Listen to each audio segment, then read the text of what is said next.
Sokoni asubuhi. Maria ni mama wa nyumbani. Jirani yake anaitwa Paulo.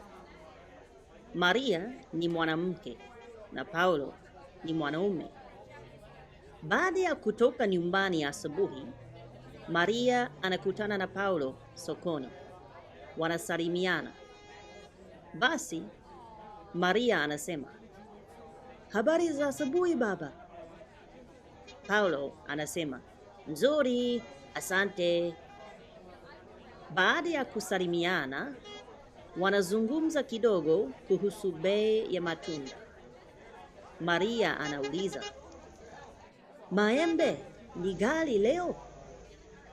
Paulo anasema, "Hapana, sio ghali sana." Maria ni mteja na Paulo ni mteja pia. Wao ni wateja sokoni. Wanakutana na muuzaji sasa. "Karibu," anasema muuzaji.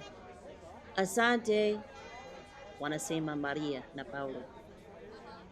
Baada ya kuzungumza kwa muda mfupi, Maria ananunua maembe. Alafu wanaagana. Maria anasema, "Kwaheri." Paulo anasema, "Kwaheri mama."